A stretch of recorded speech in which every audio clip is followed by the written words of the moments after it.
శ్రీ సద్గురు పరమాత్మనే నమః. శ్రీ స్వామి అచలానంద గురుభ్యో నమః. మనం సంచిత కర్మ గురించి చెప్పుకుంటూ ఉన్నాం. అంటే ఈ జన్మలో మనం అనుభవిస్తున్న కష్టాలు సుఖాలు అన్నీ మనం గత జన్మల ఖాతాలోంచి ఏరి కోరి తెచ్చుకున్నవే. మనం భగవంతుడి మీద నింద వేస్తూ ఉంటాం సులభంగా. కొంతమందికి అష్టైశ్వర్యాలు ఇస్తాడు, కొంతమందినేమో దరిద్రంలో ముంచుతాడు అని. ఆయనకేం పనండి?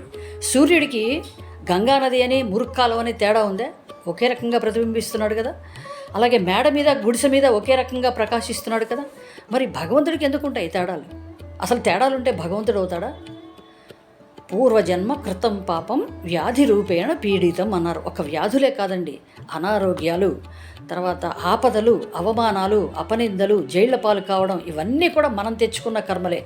అందుకే మనం ఇప్పటికైనా మేలుకుందాం. మనం కర్మరహితం జన్మరహితం చేసుకుని జన్మ లేకుండా చేసే సద్గురువుని ఆశ్రయిద్దాం.